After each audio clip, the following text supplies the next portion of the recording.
Realmente, pero Gastón, comencemos primero repasando. Vamos a ver algunos de esos datos que fueron... Como con un resort. Rapidito. Rápido, ¿no? Vamos a repasar algunos de esos datos que fueron difundidos por el diario El Observador ayer. Son datos del Observatorio de Criminalidad del Ministerio del Interior, que lleva adelante todo el registro de lo que son los delitos.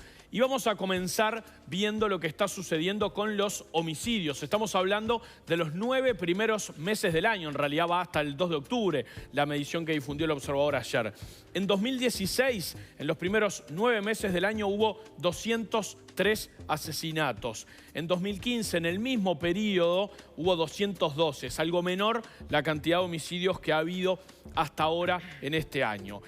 ¿Qué está pasando en...? Esto es una visión global de lo que sucede en todo el país, pero ¿qué pasa en Montevideo, no? Y si uno empieza a discriminar lo que sucede. El 33% de los asesinatos se cometen en 5 barrios. Primero está Casaballe, con 10 asesinatos entre enero y el 2 de octubre.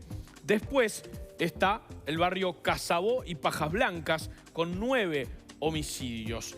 Después está el barrio La Paloma, donde hay 7 asesinatos en lo que va del año. Las Acacias también tiene 7 homicidios. En quinto lugar está el barrio Peñarol, con 6 asesinatos. Y finalmente Villa García también tiene 6 homicidios. O sea que, como les decía, 1/3 de los homicidios que se dieron en los primeros meses del año, en los primeros 9 meses del año, se dieron en esos barrios de Montevideo. Bien, Gastón, y en los últimos años se ha discutido mucho sobre la baja de la imputabilidad.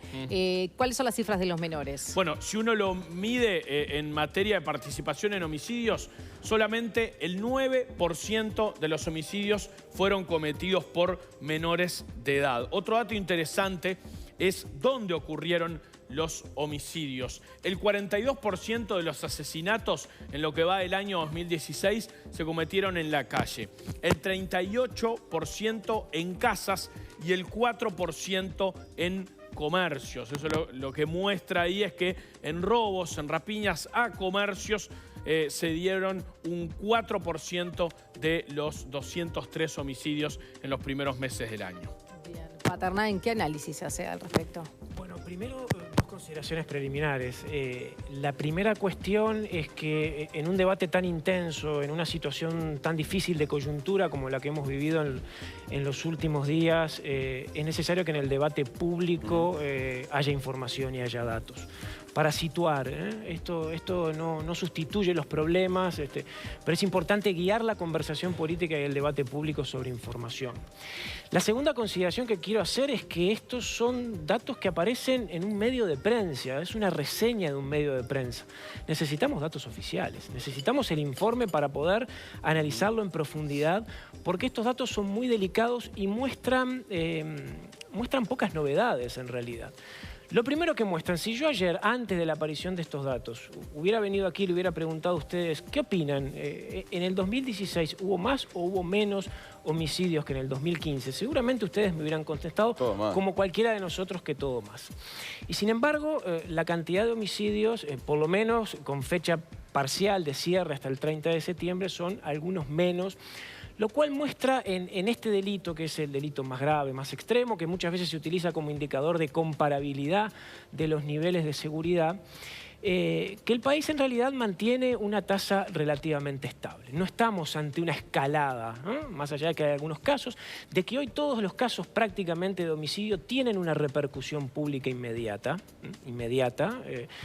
luego que se recrean en el contexto de las situaciones, de la amplificación, de las derivas dramáticas que sin duda alguna estos casos tienen. Hoy prácticamente no hay un hecho de homicidio que no tenga una traslación inmediata al espacio público, y eso es un constructor de representaciones. Lo cierto, para definir el panorama a partir de estos datos, que creo que deben de ser profundizados, a pesar de eso, hay 2 o 3 conclusiones importantes. El país mantuvo tasas en el año 2011, no hace tanto, con año completo, con año cerrado, tuvimos 199 homicidios.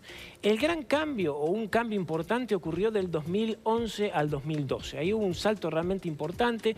En los años siguientes bajó un poquito. El año pasado subió bastante, llegó casi a 290 homicidios, y ahora en el 2016 estamos un poquito más bajos, seguramente cierre un poco más bajo. Pero subimos un escalón ahí, de esos 200 a más de 250. En esa tasa estable, que no implica un cambio, uno dice, bueno, está bien, mover una tasa de homicidios en un nivel o en un registro muy bajo es poco significativo, pero esto tiene consecuencias en términos que hay más muertos, sí. que hay más volumen de sufrimiento en la sociedad, pero no se traduce con respecto a los discursos que hablan de una escalada de violencia, por lo menos en este indicador.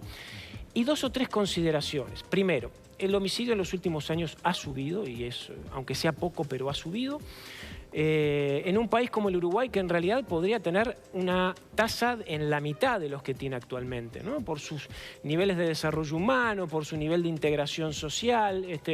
Estamos muy lejos incluso de las tasas de homicidio que tiene Chile. Por supuesto que en el promedio latinoamericano las tasas nuestras son muy buenas, pero sigue siendo un indicador preocupante. ¿Y por qué, ahí va, y por qué pasa eso en un contexto, en un país que si uno mira otros indicadores, podría tener una tasa de homicidios y una tasa de rapiñas?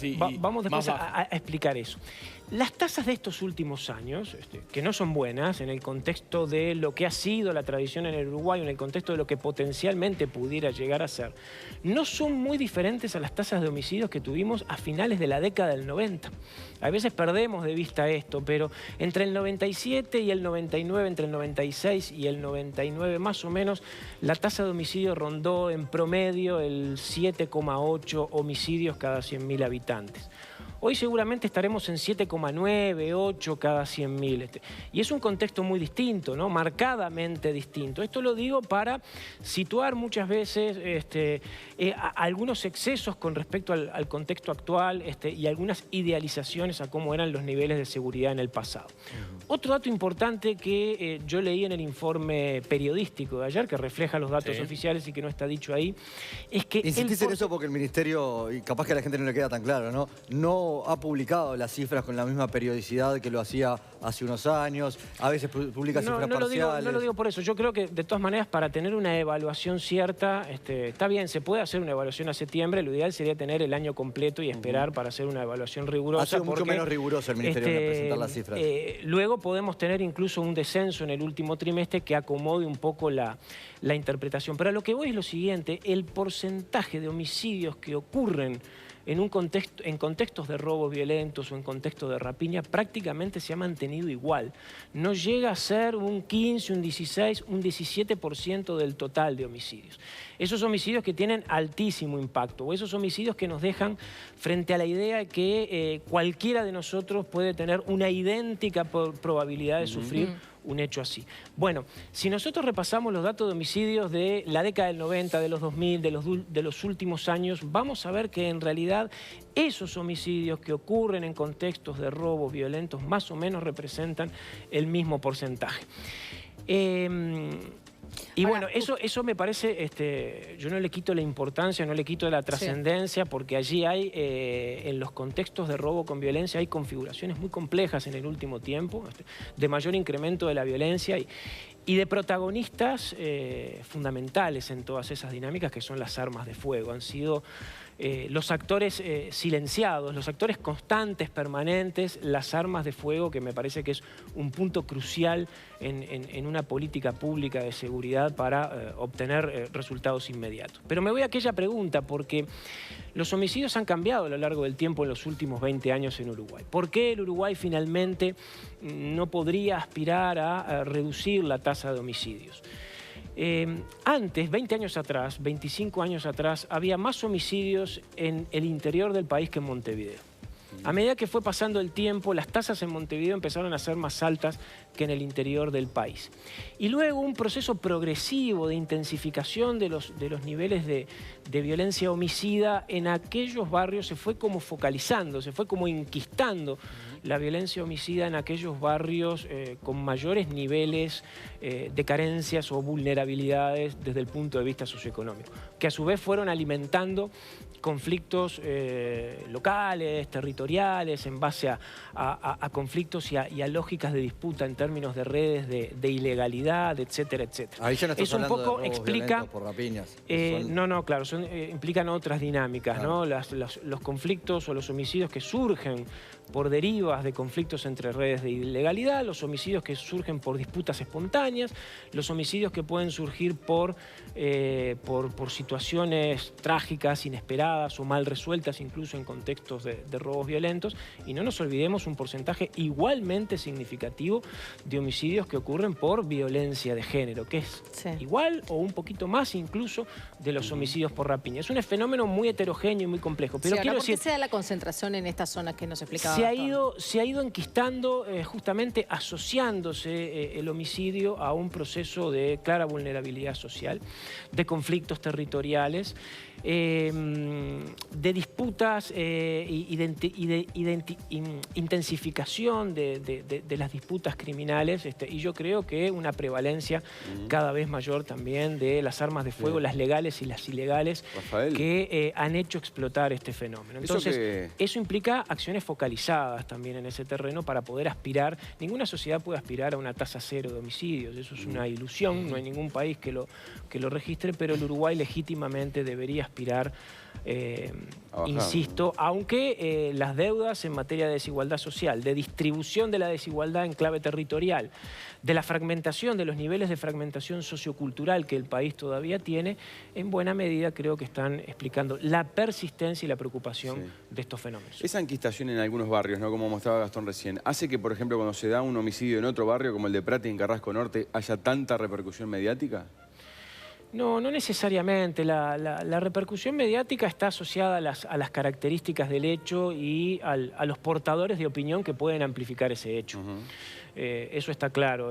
Hay estudios que demuestran que sí, que las formas de tramitar la violencia en el espacio público tiene manifestaciones de mucha desigualdad, ¿no? Algunos lo dicen, bueno, hay homicidios de primera y homicidios de segunda en cuanto a la consideración.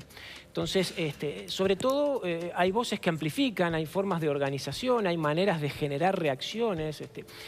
Y cuando en el tema de seguridad las reacciones se acumulan con este grado de intensidad que hemos visto estos días, es un problema, es un gran problema. Es un gran problema para todos, entre otras cosas porque no nos ayudan a encuadrar y a conducir con criterio de orientación política la profundización de las decisiones.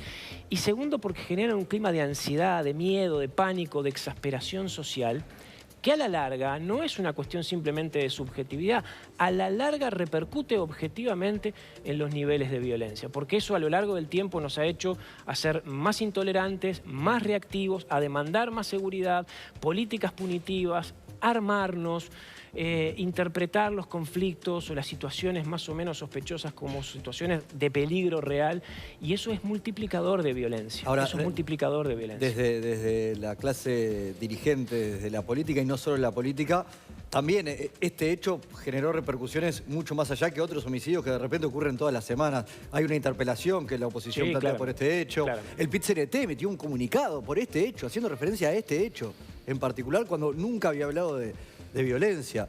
O sea, son actores de la propia sociedad, no solo los medios que amplifican la situación. No, nadie está hablando solo de los medios. Evidentemente hay un entramado ahí de reacciones y de manejos en donde el tema adquiere un nivel de politización inmediato, selectivo, en algunos casos aleatorio y yo creo que finalmente pernicioso.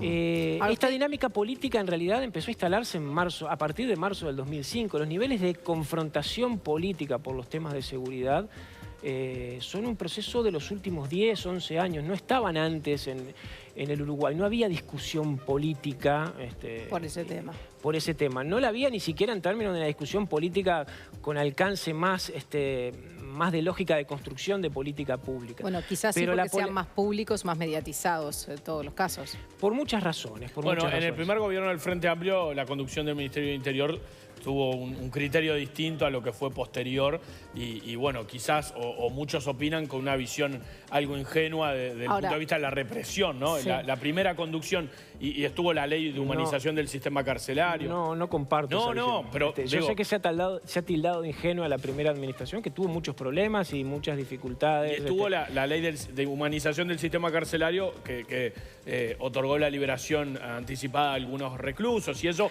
generó un que debate. el ex comisionado parlamentario Álvaro Garcés, hoy asesor de seguridad del Partido Nacional, ha dicho que esa ley ha generado los menores niveles de reincidencia que podemos medir y evaluar en distintos focos del problema.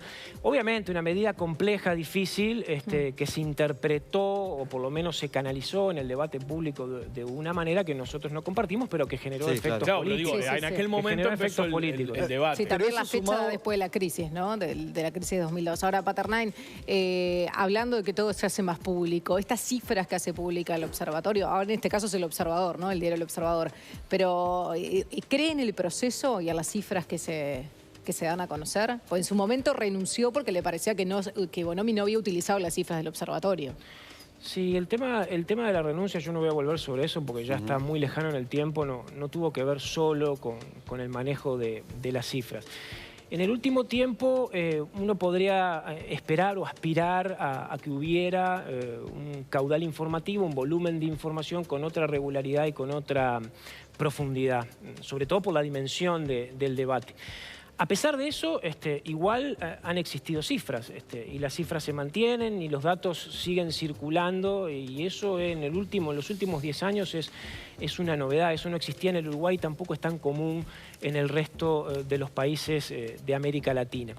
Yo creo que hay que dar un salto cualitativo. Debió ser un tema de agenda multipartidaria, es decir, el país necesita en un tema tan sensible como tener dispositivos de monitoreo, de evaluación y de información para el debate público en una instancia de ejecución de políticas que cuente con un aval técnico y político que permitan monitorear esto, que tiene otras complejidades, que tiene otras sensibilidades, como monitoreamos otros temas de la política económica. Me parece que ahí yo valoro de alguna manera el hecho de que todavía tengamos información, creo que hay que profundizar y creo que hay que dar un salto cualitativo porque si no la política pública o los discursos públicos quedan en manos de cualquier interpretación y eso hace un enorme daño para encarar la dimensión y la profundidad que estos temas tienen. Bien, Rafael Paternain, muchísimas gracias por Mucho acompañarnos. gusto, buen día, Gracias. que pasen bien. Momento de ver cómo está el tiempo hasta ahora. Presenta Previsión. Súmese.